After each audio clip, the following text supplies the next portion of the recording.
In 1980, the Philadelphia 76ers lost the NBA World Championship to the Los Angeles Lakers, a team that was led by rookie sensation Magic Johnson. For 6 years since Julius Erving joined the Sixers, they've been the winningest team in the NBA.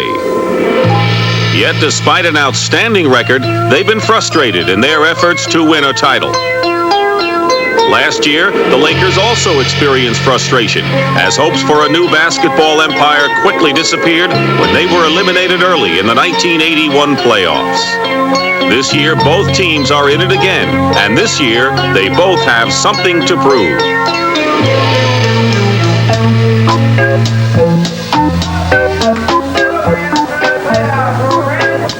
It's early yet.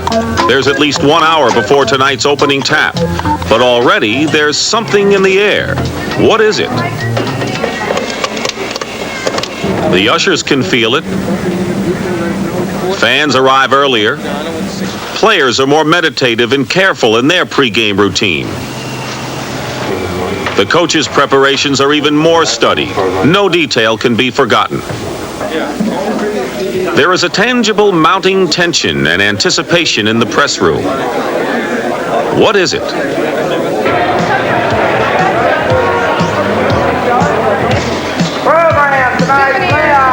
Every sight, every sound, every gesture has a special significance. But why is this night different? Because it really is special. These are the NBA playoffs. Oh, that's all they had to say then. I didn't know who you was.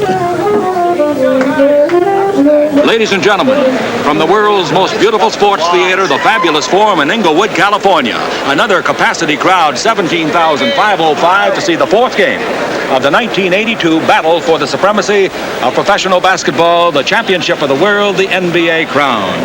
We thank you for not smoking. If they don't win this game, they ain't going to win Sunday. They're going to lose the series today. Wants me to play some. Comes here Saturday and Sunday, June 26 and 27. It's the U.S. Summer Nationals Hot Rod Truck Bowl. No, I like Jake. Jake's all right, but what for the other guy? No, but Robert Parrish hit me on top. I think he busted a bone on me. Kareem, how are you?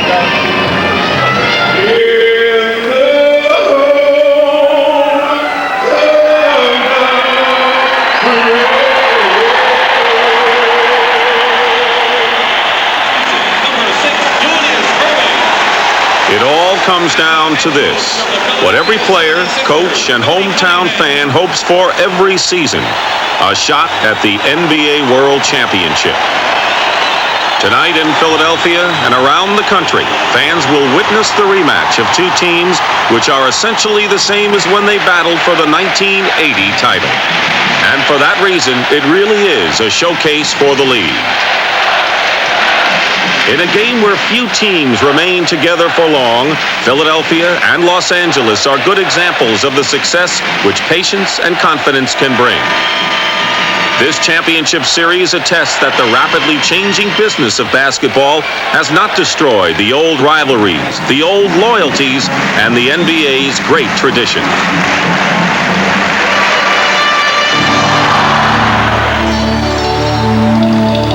Tradition.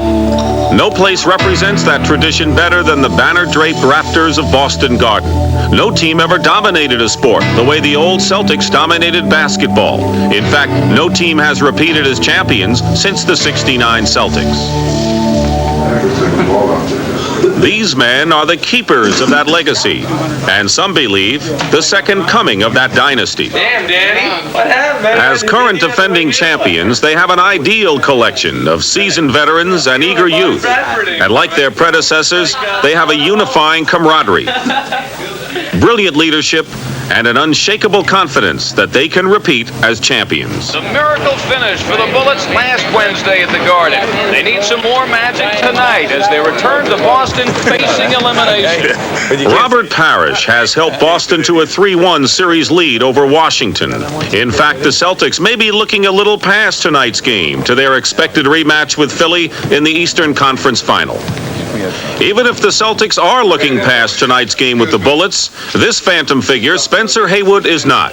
In fact, tonight represents a personal comeback for Haywood. To rid himself of a bad rap, Haywood, once accorded superstar status, was forced to play last season in Italy. His contribution to the Bullets' success this season has been a vindication of his talents. Let me get out of here. Okay, good luck, y'all, man. What was Spencer just doing over here? I don't know. I thought he had some kind of voodoo thing. He was shaking both their lockers. It wasn't voodoo, but it was some tough defense and rebounding that kept Washington in this game. Rookie guard Frank Johnson, whose last-second three-pointer won Game 2 and gave Celtics coach Bill Fitch nightmares, sparks a dramatic comeback with some more spectacular outside shooting that leaves the Boston fans shaking their heads in disbelief. With time running out, standout rookie Jeff Ruland is fouled. His free throws send the game into overtime and leave Fitch wondering just what he has to do to beat these upstarts. Coach of the Year Gene Shue has made the most of this group of rookies, no-names, and unheralded veterans. No one gave them a chance of making the playoffs, much less defeating the defending world champions. But in OT, it takes some luck and some last-second heroics from Kevin McHale to salvage a tie and send the game into a second overtime.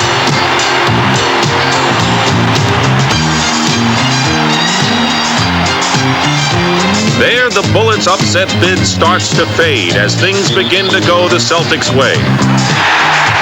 Washington has given it everything it has, but the Celtics always seem to have just a little more as Robert Parrish seals their victory.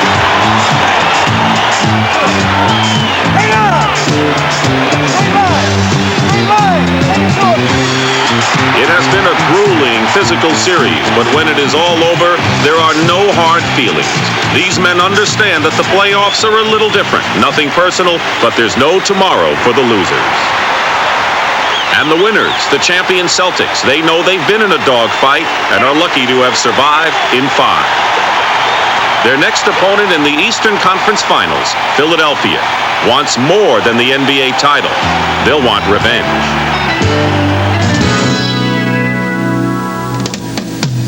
Out west in Los Angeles, opening night for the Laker playoff season is naturally a gala affair. This is where the entertainment industry comes to be entertained. Last year's Lakers show closed early, but this year Laker fans feel the chances of a championship are a lot stronger. I'll tell you what, this is a cinch. No problem. The way those guys are playing, he says Philadelphia doesn't have a chance. Boston, forget it. Not too bad, huh? Thanks a lot. The Lakers were reigning champions last year when Magic Johnson returned after a midseason knee injury. But the team had trouble readjusting and was eliminated by the Houston Rockets. At this time last year, the Lakers were packing for summer. Things were pretty quiet in the Laker locker room. But how quickly time can change a place and a team. A year later, these players have regained their confidence and understanding of one another. The old chemistry and the magic are back. Much of that has to do with new coach Pat Riley, who has let the reins out on this collection of racehorse basketball players. And they've been made even more explosive by the addition of wandering scoring star Bob McAdoo. Tonight, against the Phoenix Suns in the Western Conference semifinals, the Lakers begin their quest to regain the title. But the lessons of last year's dethroning are not lost on this team. Jamal Wilkes explains. There's a lot of frustration because the year before we had experienced and tasted that dream of an NBA championship, and it had a fantasy-like quality to it. But for reasons, the grim realities of the NBA, it just doesn't happen. But I think that experience in '81 made us stronger as a group, as a unit, as a team. And so a little older, and they hope a lot wiser, the Lakers take the stage for Scene 1, their 1982 playoff debut.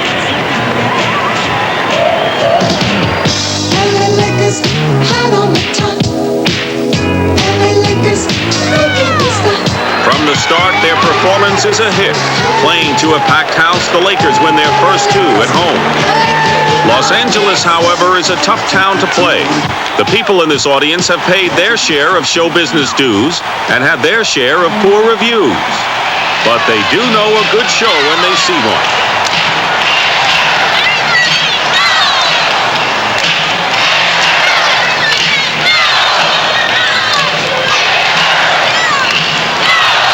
This game features a magic act. And of course, every magician has his assistants and his assists.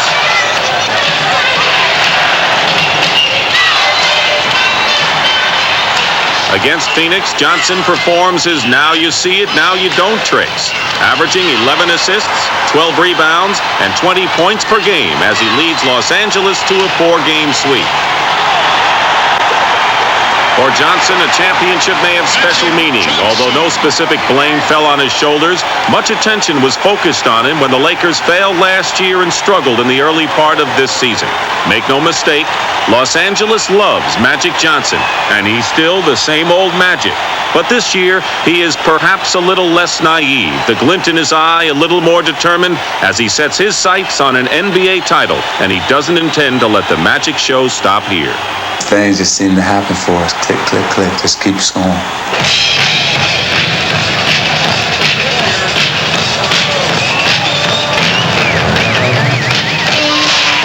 Scene 2, enter the San Antonio Spurs for a run-and-gun showdown in the Western Conference Finals.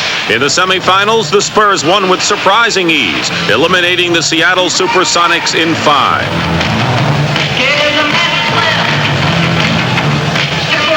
One of the feature attractions of this Laker performance is sixth man Michael Cooper. When he's on the court, the Laker fast break gets even faster.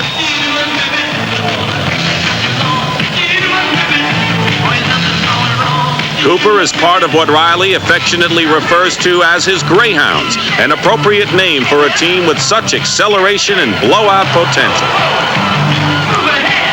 We practice very hard at that every day. So they're conditioned to run. And it will happen if you will maintain the constants of the game. Those being defensive pressure, those being defensive rebounding, and those being the outlet pass.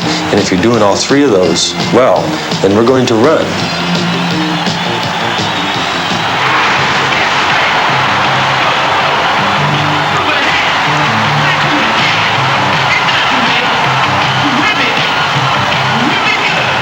The Lakers were so fast, they put the Spurs in the past tense before they knew it. They were gone in 4. They'd whip them good. In recording unprecedented back-to-back 4-game sweeps, the Lakers and their organization have proven 2 things: that players must believe in each other, and that management must believe in its players. That harmony and loyalty is the best road to victory.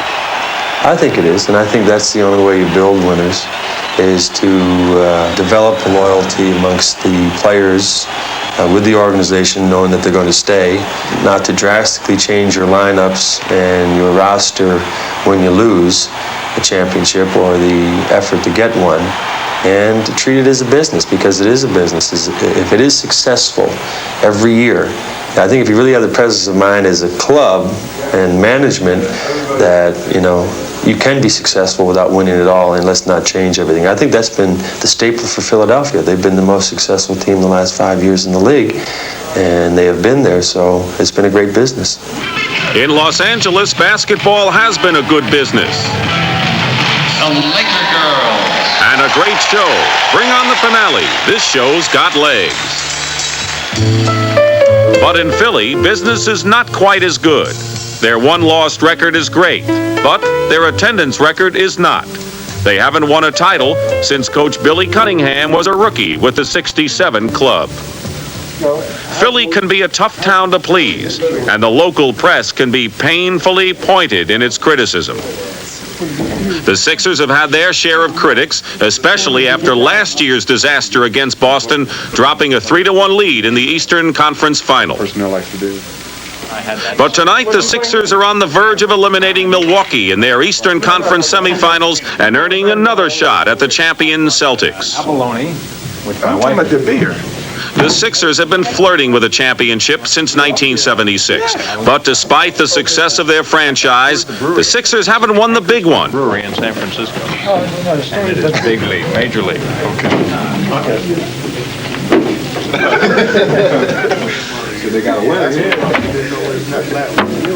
Still, if the Sixers have the enduring memory of last year's Boston nightmare, they also have a sympathetic national following. That's because they have the undisputed class act of basketball, Dr. J. Julius Erving.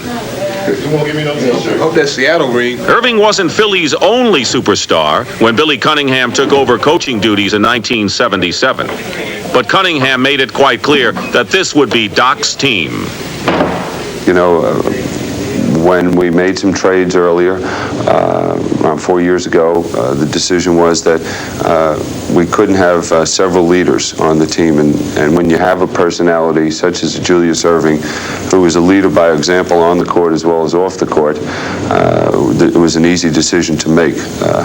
We have a very open relationship. I think that when we do things, we do them constructive with each other, and we have a common goal.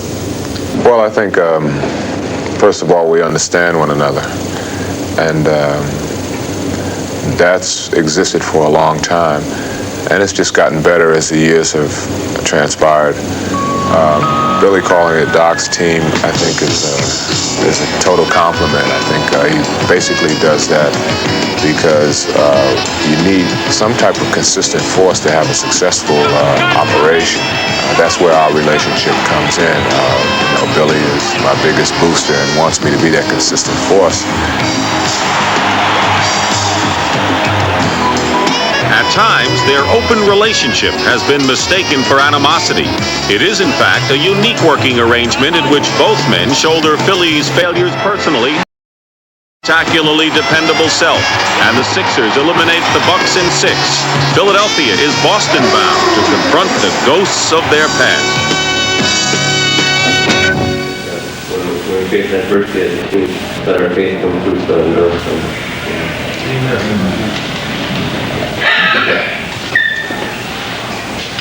What's happening tonight? You think, well, why does God arrange these situations like he did last year? Why are you back in the same situation as last time? This chapel service is held before many Celtics home games, not just because they are, once again, down 3-1 to the 76ers in this friendly but fervent and historic rivalry. But there could be some divine hand at work when history repeats itself this way. Celtics fans have journeyed to this hoop cathedral for years to witness miracles like last year's Boston comeback from a 3-1 deficit. The bodies for the chance to participate. So if Celtic prayers tonight contain a more urgent note, it is entirely understandable. You guys are the best. Let's go, guys. Their problem is compounded by the loss of playmaker Tiny Archibald. In Game 3, he dislocated his left shoulder, and as Coach Fitch explained, when the band loses its lead horn player, the music is going to sound a little different. But the sound tonight from the 75th consecutive Garden sellout, a full 3-minute standing ovation, must be music to the Celtics' ears. As if the crowd is saying, remember last year's Sixers, 3-1? Now we've got you right where we want you. The Celtics had ended Game 1 early with a relentless fast break assault, and tonight, in similar fashion, they let it be known that this series isn't over yet. One of the keys to stopping the Sixers is stopping Andrew Toney. He scored 39 points in Game 4, but this evening Toney shoots an unusually meager 6 for 20. Larry Bird grabs 20 rebounds for the third time in his short playoff career, and Danny Ainge settles into his relief role as playmaker. This game ended early as the Celtics, on a 7-for-8 shooting performance from Robert Parrish, rolled to a 20-point halftime lead. Could the improbable, the unthinkable happen again? Do the Sixers have some date with destiny?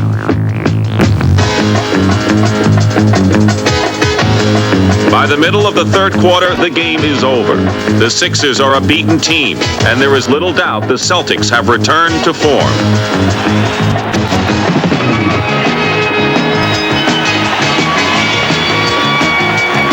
The roars bars that fill the Garden echo last year's miracle. See you Sunday, see you Sunday.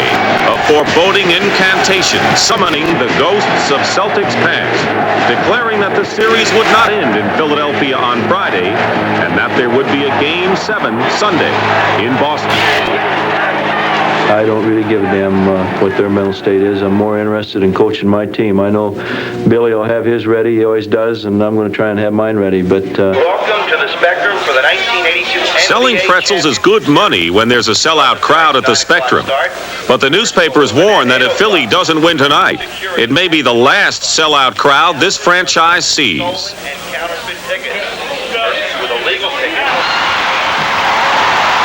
But from the start, it looks as if there isn't much to worry about as the Sixers run to a 15-point lead. It appears as if the good doctor would finally dispatch Boston with one mighty stroke and lay to rest all the talk about a Boston jinx and the Kelly Green specter of the ghosts of Celtics past. But 15 points can disappear in the blink of an eye in the NBA, and slowly but surely momentum is shifting. Things start rolling the Celtics' way. By the end of the third quarter, the crowd is considerably quieter, watching the Celtics peck away at a dwindling Sixers lead.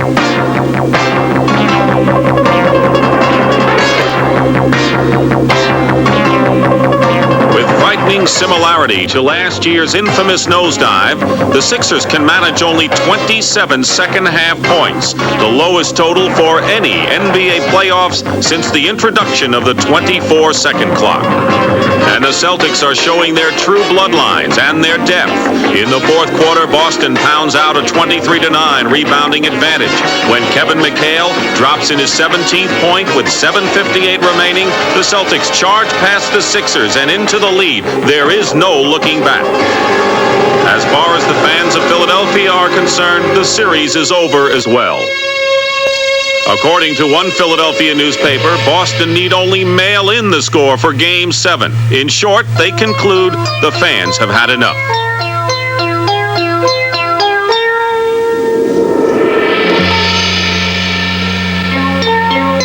The Sixers are alone now. In Philadelphia's eyes, they have choked again. Players do not choke. At least players on our team. You know, they go up to shoot the basketball, try to do the right things. Some days it works, some days it doesn't. For the Sixers, Billy Cunningham, the Celtics, and Bill Fitch, it is as simple as that. The shifting fortunes of basketball are determined on the court, not by those vague, cliched explanations which would fill tomorrow's papers. A playoff jinx, a Celtics ghost, shifting momentum, a mental edge. Mental edge? It's a 3-3 series, and we're going home. We come over here and won back the home court advantage and won the opportunity to try and hang on to what's ours. Gentlemen, I guess the coach would like to get back to his team. We'll ask Billy Cunningham to come in. Coach Cunningham, fellas. Fire away. Coach, this is last year all over again. Can the Sixers come back this time? I'm so tired of hearing about last year, I can't tell you. Nothing is over until it is over. But nobody gave the Sixers a chance of escaping their doomed destiny. Almost everyone thinks Game 7's outcome is a foregone conclusion. Few teams have been maligned as harshly by both fans and press as the Sixers after Game 6. So it really doesn't matter that the decisive game will be played in Boston.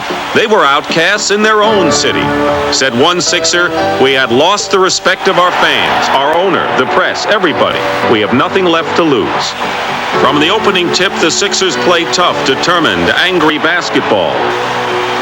But this isn't one of their runaway roller coaster rides, a big lead squandered in the fourth quarter. Displaying poise and composure, the Sixers dominate the Celtics. After the half, they never trail. And when Julius Erving calmly swishes this 20-footer, it becomes apparent that this year the Celtics will not repeat as champions, that today the Sixers are not going to be denied. And then something unique happens. From the Boston crowd rolling down through the garden comes a chant washing away doubt, expressing confidence and support. Beat LA, beat LA. It is absolution for a team which hours earlier had felt so completely abandoned. With each booming echo, the demons of the past are being purged. At last, the ghosts are gone.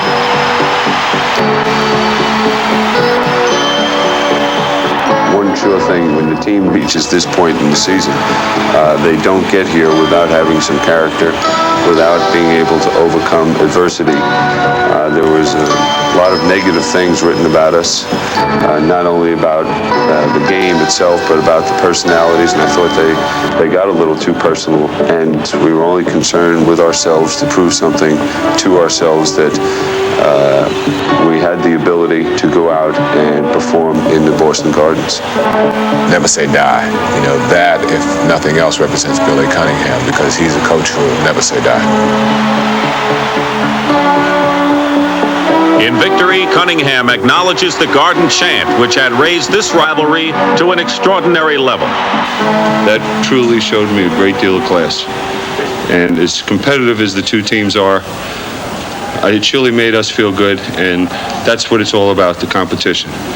The only thing I'm going to say is I'm just ecstatic for the 12 guys in there, because we stuck together, because everyone else had buried us, and I'm just proud of them, period. Goodbye.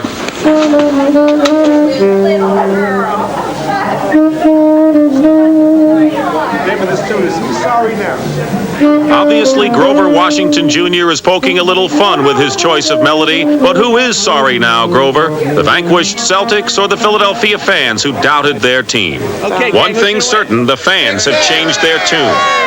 She's not even going to sell her ticket for $100. I know she's I sell mine for $100. I would too, but she's going all the way. Season ticket holder. Oh, yeah. LA in 5. Going to take LA in 5. Yeah, we know a lot of. We think it's going to be the Sixers in 6. In 5. 6. You told me 5. I think 6. 5. No, Sixers in 6, definitely. I say 5. I hope they win the NBA championship. What do you think before Sunday? I thought they was going to lose Sunday. What do you think now? They ain't say nothing now. They won. Have Cunningham and the Sixers finally silenced the critics? For a period of time. You know, it's, what did you do for me today? What Billy Cunningham and the Sixers have done for themselves is remove the monkey from their backs.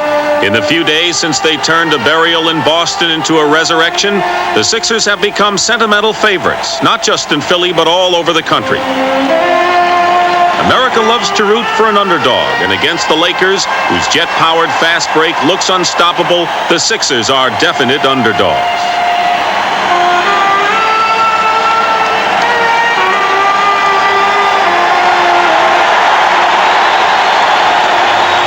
Grover Washington's gentle anthem rendition is like a lull before the gathering storm. The Spectrum is a pressurized launching pad. For Philly fans are nothing if not vocal, and they know how to give their team a lift. So hold on to your seats. This series promises to be explosive, and it's almost time for blastoff. Traditionally, championship play is cautious and deliberate, but not tonight. These two teams do everything in a hurry. The running game, an all-out, wide-open, furious style of play, an express train offense that has carried both teams to this championship round. And nothing is more exciting to watch than the fast break, what has come to be known in the ever more sophisticated language of tactical basketball as the transition game. The transition game is what happens when the ball changes hands, whether it be by rebound, steal, or score. The idea is run, run, run, a race to the basket. Wait, come on. The key to a successful running game is to get yours going before they can get theirs going. Momentum is tough to reverse, and for 2.5 quarters, the Sixers are an unstoppable force, building a 15-point lead early in the third quarter. The Lakers are curiously out of sync. They hadn't played a game in 12 days, and perhaps the layoff had affected them. There was some speculation that it might take them a game to regain their racehorse form. In fact, it takes them half a game. What happens then is one of the most phenomenal turnarounds in playoff history.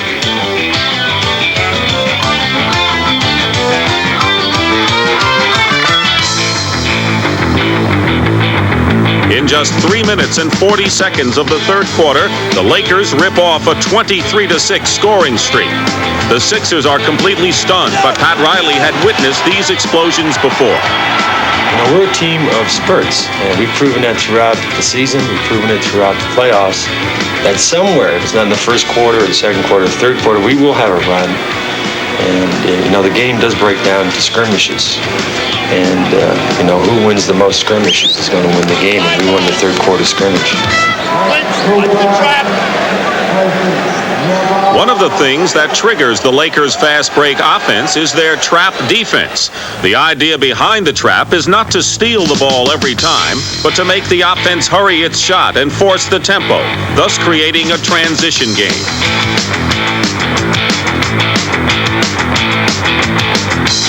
And that's just what the Lakers continue to do. By the end of the third quarter, the Lakers have the lead. Against the trap, the Sixers are helpless. I think the Sixers, if you let them get to their spots, they're very difficult to guard. I think if you put them in an open court situation and try to trap as much as you can, at least you get them into a freelance game. I know they're a great freelance team, but we are too.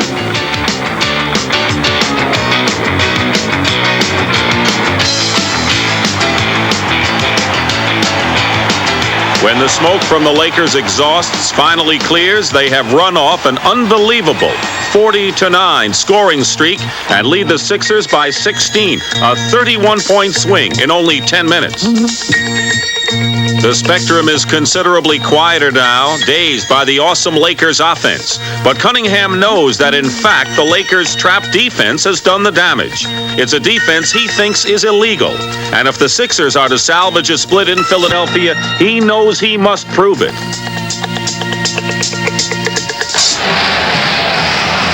All right, all set, gentlemen. Ball goes up high now, high.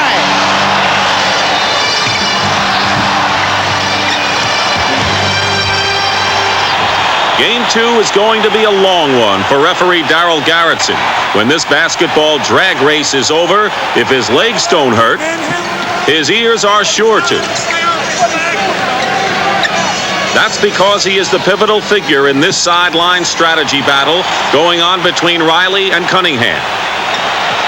Riley had the best of it in round 1 when he surprised the Sixers with the trap defense that triggered their awesome fast break. And early in game 2, the Lakers continue to run their traps.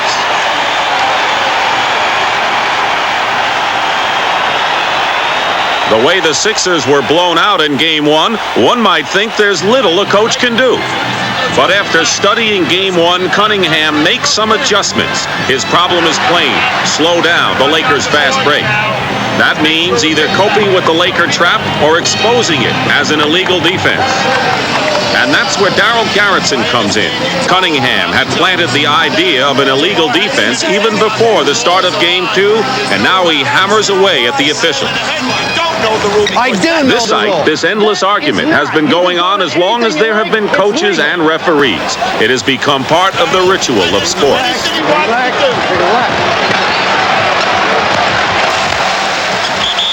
And the particular nature of officiating basketball, a game that requires the referee to rule more frequently than his diamond or gridiron counterpart, often makes the dialogue between coach and official unceasing. Besides, the ref is always within earshot. But the line between persuasion and provocation is a fine one, and Cunningham knows that he may need the ref's good favor at some critical juncture later on in the game. In the meantime, he has devised a strategy for beating the trap. The code word is fist. My feeling against any type of defense like that is that they want to force the tempo as much as they can to get themselves going up and down the court. And if you show some patience, you can have a good open shot almost every time. Cunningham's strategy gives the Sixers a 10-point second quarter lead. But 10 points against an explosive Lakers team is nothing, and so he continues to protest that their trap is illegal. If he can't convince Garretson, he will show him. By bringing Bobby and Caldwell Jones outside offensively, Cunningham forces LA to play them man-to-man. When the Lakers fail to match up, the zone becomes obvious. Who's matching? Don't play it! That's an illegal defense! And who? McAdoo. That's an illegal defense on Los Angeles. After that, the Lakers play their traps with considerably less enthusiasm, and the Sixers fashion a 12-point second quarter lead. But when Darryl Dawkins picks up his third personal foul, and Caldwell Jones then follows with his third, the Sixers' margin begins to look fragile. Enter Earl Curitan, one of several unsung Philly bench heroes who keeps the Sixers on top during the third quarter. Curitan has 5 rebounds and 6 third-quarter points, and his tip at the buzzer sends the Sixers to their huddle with a 12-point lead. But the fourth quarter is the longest one in this game, and Cunningham is still expecting the lightning Laker fast break to make one final run, especially when Riley starts 2 more of his Greyhounds, Cooper and McAdoo. But as Cunningham said later, you only have to get hit in the head once. And when a small Lakers spurt cuts the margin to 8 and starts looking like Game 1's ominous avalanche, Cunningham quickly calls time. With 6:17 remaining, it is, as they say in the NBA, money time. And when it's money time, Philly looks to one person, Julius Erving. With the game on the line, Erving takes this rebound coast to coast, sparking the Sixers to 6 unanswered points.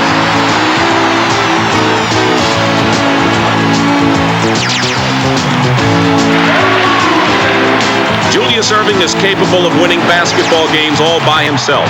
And tonight, as he's done time after time, Dr. J takes Philadelphia's fate in his own hands and delivers Los Angeles its first playoff loss. The cheers do not stop for the rest of the game as Philadelphians express their thanks for the efforts of this team, this man, and this man as well. He'd had a great game, too.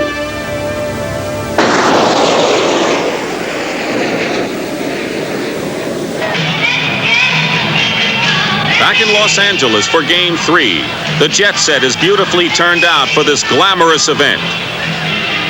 So many beautiful faces might distract another man, but not Pat Riley, not after the loss in Game 2. Now it is his move, his turn to make some adjustments.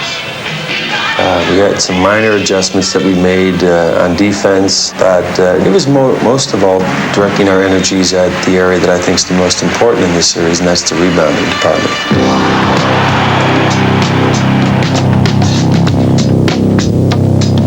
Having the ball is the most important thing because the team that gets it gets its game going first.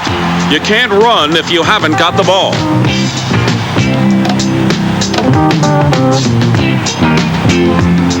That's what makes rebounding so important, and that's why these men do what they have to get the ball. On the boards is where the game is won. Under the boards is where the game is toughest.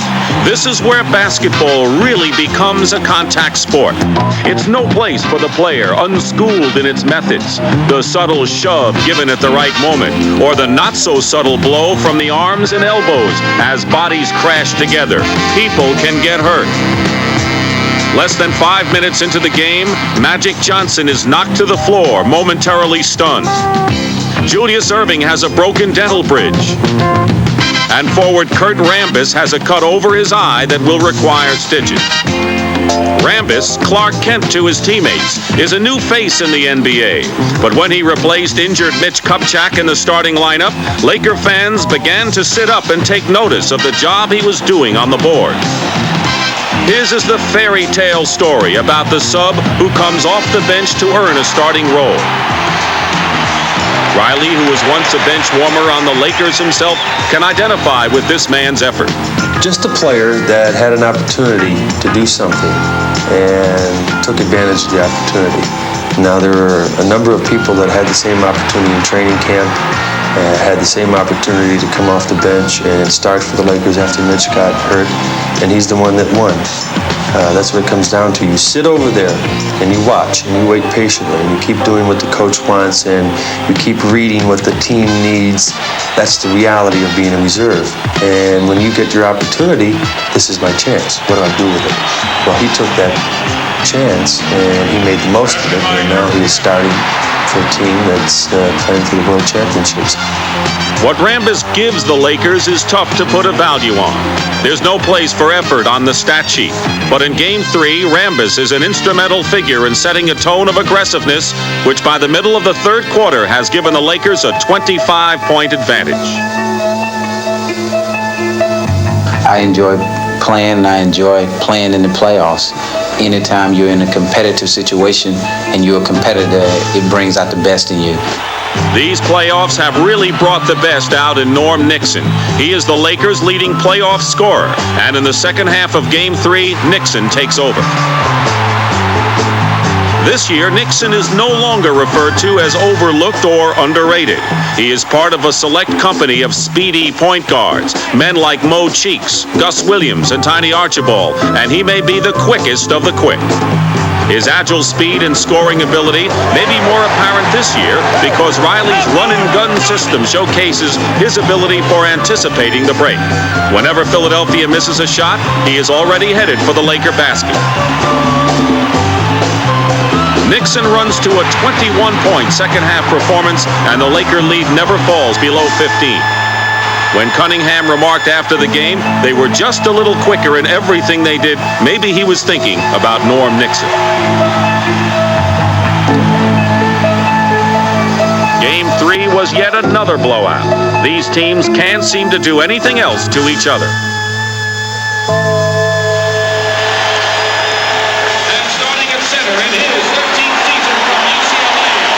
It is the essence of sportsmanship that athletes can do so much physical damage to one another in the course of a game, then express the concern that they do for each other once the game is over, which is exactly what is happening here before Game 4. Magic, knocked to the floor and dazed during Game 3, is inquiring about Dr. J's broken dental bridge. Julius, in turn, is making sure Rambis's cut eye is okay. Then once the game starts, it's back to the fray, and the struggle begins all over again.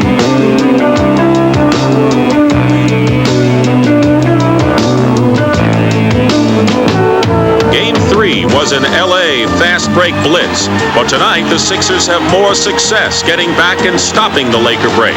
The Lakers have more than a fast break in their offensive arsenal, though. Their half-court game is also pretty good. In a word, Kareem.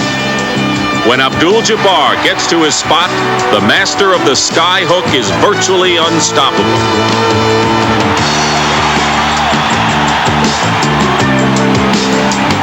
Abdul-Jabbar, the dean of NBA centers, is 35 now, but he shows no signs of letting up. His 14 first-half points give the Lakers a double-figure cushion. Kareem may not single-handedly carry his team to the playoffs every year as he once did, but he is still the game's most dominating player. Despite his singular status, Kareem has, in his own quiet way, avoided the limelight. His dignified court presence reflects that quiet reserve. But behind this unemotional mask, there is a cool and calculating method. I find that if I try to keep an emotional level that is consistent and balanced and use my brain rather than my emotions, it benefits my game better. Even if Kareem's emotion is not so apparent, his focused intensity is. His 21 points through 3 quarters gives LA an 18-point bulge. Another player who shares Kareem's mental approach is Jamal Wilkes. Like his teammate, Jamal's face seldom reveals the emotion behind it. Yeah, that's something that I've worked on throughout the years since I was a kid and first started playing this game. I think I learned at a young age that if I didn't get upset or distracted by other things around me, that I could get more out of myself as a player. And I'm not always as cool as I look out there, believe me. The only thing that isn't cool about Jamal in Game 4 is his hot hand. His best game of the series, 24 points, helps put the Lakers within one victory of the championship. The Sixers, down 3-1, are in a hole no team in championship play has ever climbed out of. If it is the mental game, the concentration on winning that gets you a crown, then keeping cool even in the most desperate situations is essential. It takes a special kind of mental discipline, the kind that separates the stars from the superstars. You know, I try to stay off of a roller coaster, and I consciously try to do that because, you know, you just can't let your heart travel to all the cities that your mind and your body have to go to. We've been in this position the opposite way, being up 3-1, and we know that you got to win 4 games, and we're looking forward to coming back to LA. Many a tear has to fall, but it's all. The pregame atmosphere in the Spectrum for Game 5 doesn't contain the note of optimism Billy Cunningham had expressed after Game 4. But if this wistful refrain from the Spectrum House Band is meant to comfort Cunningham, he and the Sixers are far from giving up. You have words with him. It's true, the Sixers' future does not look so bright. They are down 4 early in the third quarter. Irving has suffered through a 2-for-10 first half. But to echo some words from the Sixers' recent past, they didn't get here without some character. Now in their 20th playoff game, as weary as they must be, the Sixers call upon some of that character, some emotional reserve, and make a last stand. Tough, aggressive defense has kept Philly in this game, has thus far neutralized the Lakers' explosive potential.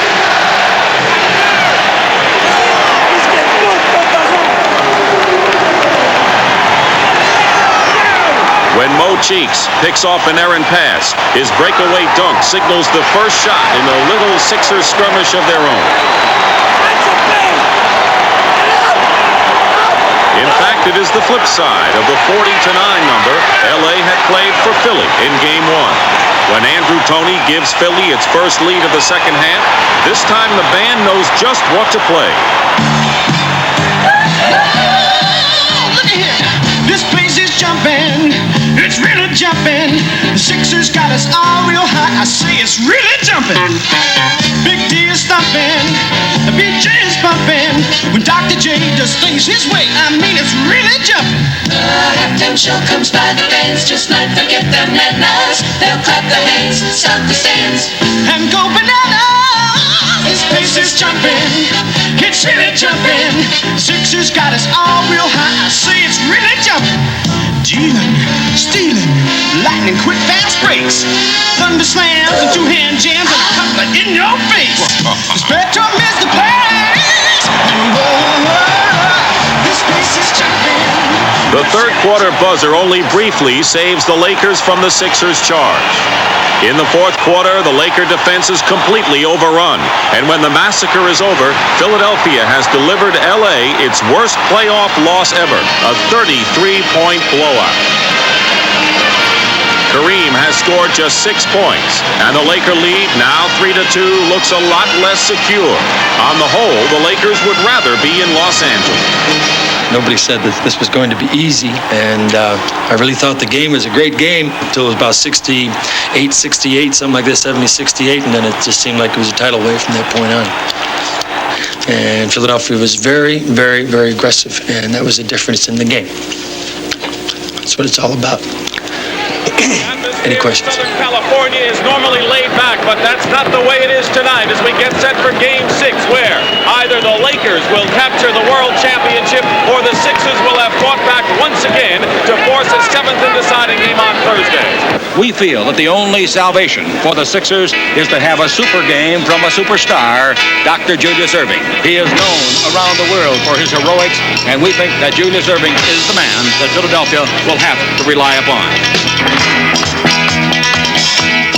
In the history of sport, there have been few athletes whose singular stature goes beyond their athletic accomplishments. Individuals of mythical proportion: Babe Ruth, Muhammad Ali, Pele. Historically, it may be too soon to place Julius Erving in this special company, but to his fans, Dr. J is a living legend. In fact, in much the same way Jackie Robinson's heroic efforts created baseball fans in the late 40s, Julius Erving's style and grace has created basketball fans across the country. That's why it's not so surprising to hear remarks like these before Game 6, even in Los Angeles. I think the Lakers are probably the best team around, but I'm rooting for Dr. J. I like him. I think he's a really classy player. I would like to see the Sixers win just for his benefit alone. Dr. J deserves to be a world champion more than any athlete in the world. Julius Erving is the best forward I've ever seen play the game of basketball. Julius Erving's awesome presence has graced professional basketball for 11 years now, 6 in the NBA. Many stylish performers have entertained NBA fans, but Julius is in a class by himself. This is Erving's third appearance in an NBA World Championship Series. In this league, getting to the finals, even once, is tough enough.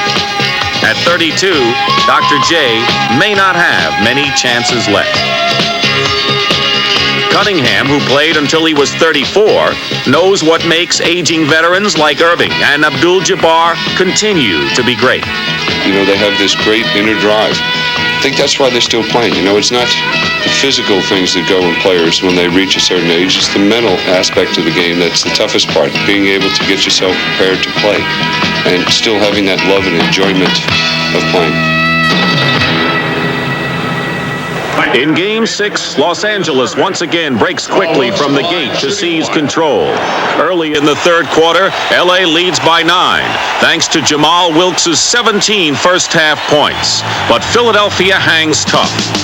Led by Dr. J, the Sixers go on a 20-12 scoring streak that brings Philly one basket from the lead, a lead the Sixers haven't enjoyed in 3 Forum appearances. With 4:52 remaining in the third quarter, the Sixers trail by 1 when Jamal Wilkes misses this jumper. Maurice Cheeks' floor length alley-ooper to Dr. J looks like a sure 2 points and the lead. But Bob McAdoo races the length of the floor to make a crucial block.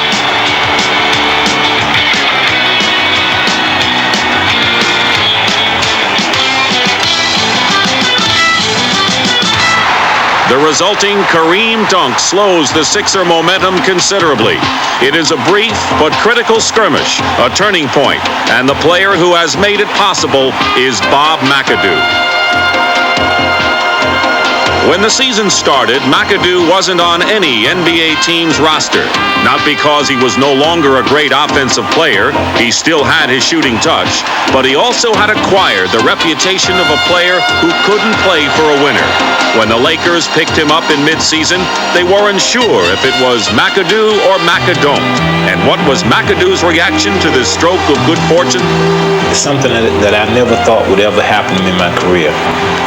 Going to a first-place team, a winning team, class organization, because I've been sent to last-place teams ever since I was drafted, and I just couldn't believe it. At this time in my career, I finally got a chance to be on the championship team. McAdoo's best performance of the series, 16 points and 9 rebounds, helped stretch the Lakers' lead back to 11 with only 7:07 remaining in the game.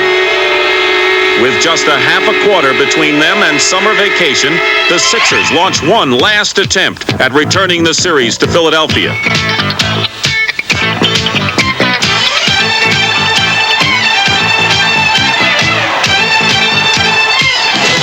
Tony's 26th point caps a 9-3 Sixers streak, and the Laker lead is cut to 5. 5 more minutes left.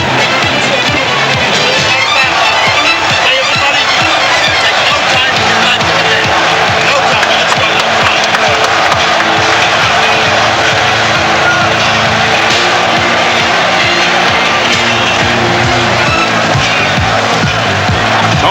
once again demonstrates his poise in the clutch, cutting the margin to 3. In the 3:54 remaining, Pat Riley will live several lifetimes. Norm Nixon doesn't need to be told whose number to call. When the Lakers need a basket, there's only one: Kareem. Kareem is off. Jamal comes up with a big rebound. But he can't convert, and still the Sixers can't control the defensive board. When McAdoo finally secures the rebound and puts a new 24 on the shot clock, there's still only one play to call.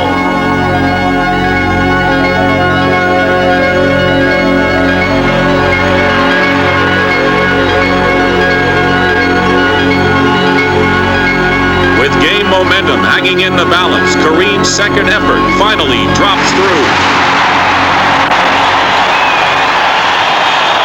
Fouled on the play, his free throw gives LA a much more comfortable 6-point cushion.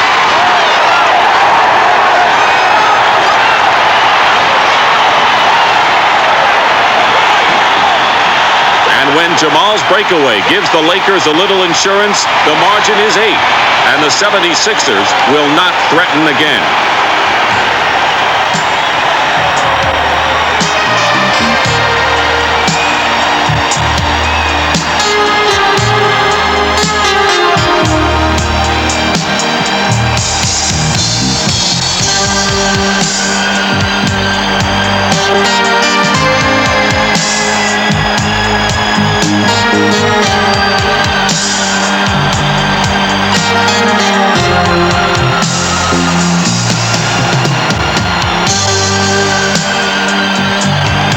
The Lakers are about to win their second title in 3 years. The Sixers, despite another valiant effort, are about to become second best for the third time in 6 years. Magic Johnson's all-round play earns him MVP honors, as befits the team effort which won this championship. Los Angeles Lakers 9-14. The Philadelphia 76ers. For the Lakers, this is sweet and joyful redemption. They had waited 2 years to prove they were still the best in the world. Number 1 again. We have a new champion. We haven't had a repeat since '69, and the Lakers have won 2 of the last 3. So, Larry, make the presentation to Jerry Buss here in a big day. I'm going to do that, but first I think we all will join together in crediting the 76ers. This was a great series. They were very competitive, and it was a very intense series all the way. And as far as the champions are concerned, the world champions, I want to congratulate the entire Lakers team, Captain Kareem Abdul-Jabbar. I think his pride.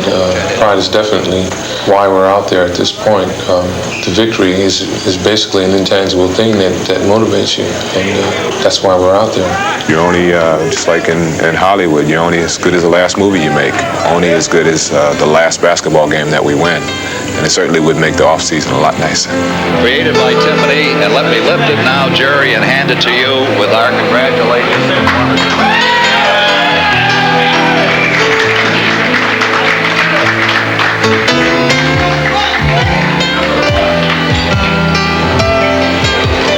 Larry, I'm going to accept this trophy on behalf of the entire team, and of course the very wonderful coaching staff who had a lot of adversity this year and somehow still brought it home.